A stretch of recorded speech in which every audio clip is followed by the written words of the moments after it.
Karine et Pascal, Ara d'Ariane, de la région de Sudbury. Quand est-ce que votre enfant a été identifié avec une surdité? Il a été identifié assez vite. Dr. Cushing, notre otorhinolaryngologiste, laryngologue. C'est ça. De ces kids. Quand elle avait même pas 1 an encore, elle nous a dit qu'elle était sourde profonde. On l'a su assez vite. Puis on savait pas mal tout de suite. On avait déjà entendu parler de la langue des signes, donc on savait que la langue des signes, c'était probablement l'avenue qu'il fallait prendre. Vous savez que ça existait. C'est pas mal ça qu'on savait. Quand Ariane est venue au monde, elle est née avec un syndrome rare, le syndrome Church, qui a affecté plusieurs de ses organes. Donc, on a passé 2 mois à ses kids. Puis elle a eu plusieurs opérations pour être capable de respirer, de manger, pour son cœur aussi. Fait qu'on savait au tout début que son ouïe était affectée, mais on savait pas à quel point. Puis quand Dr. Cushing nous a annoncé, après un MRI, qu'Ariane était profondément sourde parce que son nerf auditif était absent d'un côté, puis sa coqueluche avait une forme différente de l'autre, on a appris en même temps là, qu'elle n'était pas candidate aux implants cochléaires. Fait qu'on savait que la langue des signes existait.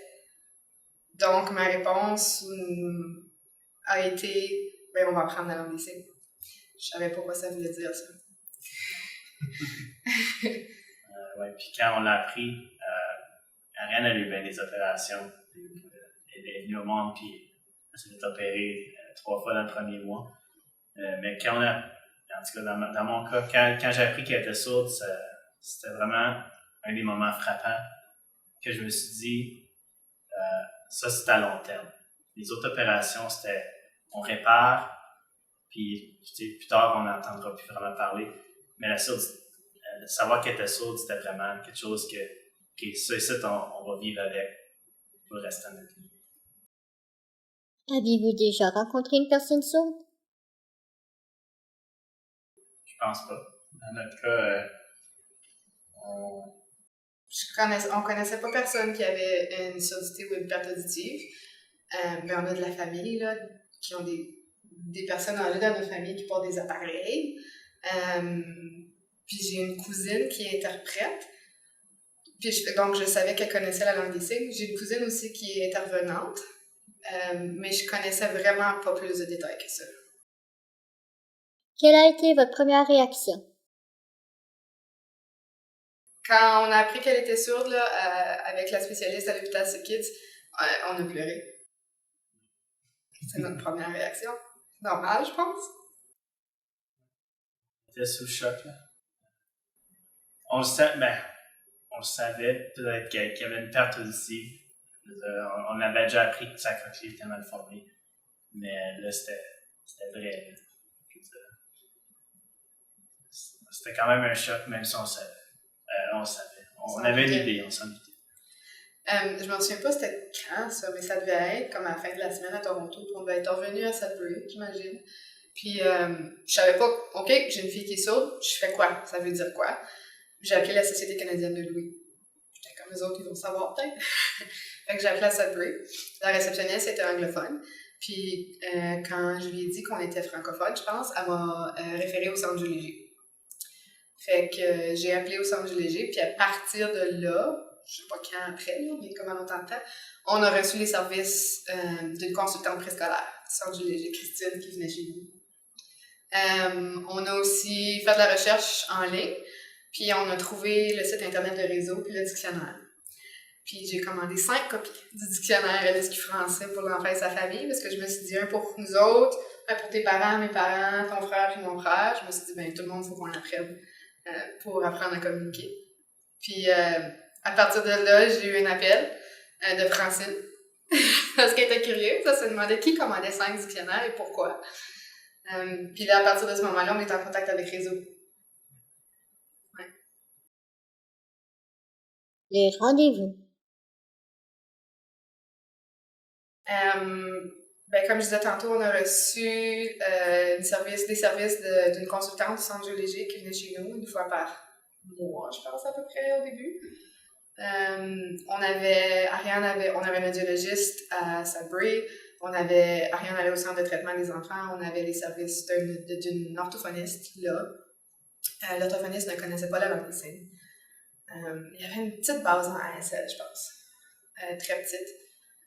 Ariane a eu un appareil auditif, un essai qu'on a fait sur une de ses oreilles. On voulait voir si c'était pour entendre des bruits dans son environnement. Puis elle n'entendait pas plus, là. Il n'y avait pas de différence, donc on n'a pas continué avec un appareil. Événement marquant.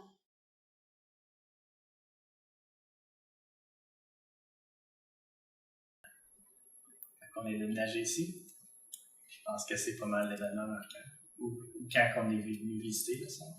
Moi, je dirais quand on est venu au Portes Ouvertes, centre géologique. Il y a quelques années, là. J'oublie en quelle année c'était. Ariane avait 2 ans et demi. Elle avait 2 ans. À ce moment-là, je pense qu'on a réalisé que c'était au centre géologique qui étaient les experts en surdité. Puis que même si on avait pris cours de l'SQ1, puis qu'on avait le dictionnaire, que c'était pas nous qui étions pour tout lui montrer. Qu'on ne pouvait pas lui montrer la langue, c'est pas notre langue. Puis que c'est ça, il n'y avait pas vraiment d'enseignants non plus. Il y a des enseignants qualifiés dans la région de Sudbury, mais il y a la communauté, la grosse partie de la communauté n'est pas à Sudbury. Il y a des enfants sourds à Sudbury, il y a des adultes sourds aussi. Mais on était pas mal sûr que venir au centre, c'était la meilleure chose pour Ariane. Ouais, Ariane n'était même pas à l'école encore, puis je m'inquiétais, je me disais, OK, Ariane a plusieurs besoins, elle va avoir sûrement une éducatrice avec elle, mais est-ce que cette éducatrice-là va connaître la langue des signes ou est-ce qu'elle va avoir pris cours de l'SQ1 pareil comme moi? Puis l'enseignante en surdité qui travaille chacun des conseils, je pense, une enseignante peut-être en surdité, mais est-ce que cette enseignante-là est avec mon enfant tous les jours? Ou est-ce qu'elle vient visiter Ariane 1 heure par semaine? Là? Genre, puis Ariane est dans une classe avec plein d'enfants entendants, puis des enseignants qui sont habitués d'enseigner des enfants entendants. Si elle apprend la langue des signes, est-ce que les autres enfants vont l'apprendre? Avec qui elle va communiquer? Qui sait, ça avec qui ses amis? Je veux dire, les enfants sourds de la même âge qui vont être dans la même classe, c'est extrêmement rare. Je voulais pas qu'elle soit la seule enfant sourde dans son école. Y a-t-il quelque chose que vous auriez aimé savoir plus tôt? Peut-être qu'on aurait pu apprendre encore plus vite, on a été exposé, on l'a appris, mais que le centre géologique existait, que les spécialistes en surdité franco-ontarienne étaient ici, que la culture sourde était une culture riche, qu'il y avait plein de membres de la communauté. On l'a découvert. Moi, ce que je savais pas, la culture sourde comme culture, l'existence de ça, moi je savais pas que ça existait. Non. Juste le fait que c'est toute une sous-culture, pas une sous-culture, c'est une culture bien. Qui fait partie de la culture franco-ontarienne. Oui. Mais on savait pas que c'était si important. Chère Ariane. Après lui dire. C'est fun quand elle nous dit, tellement la vie. On est très content de. Déjà, ça fait pas longtemps qu'elle est à l'école. Grosse amélioration, donc on est très content qu'elle a vraiment prend sa place ici. Apparemment que tout le monde l'adore dans le centre géologique. C'est la petite coqueluche du centre, comme on m'a dit. Ça s'améliore beaucoup très vite. Puis on est très content, très fiers.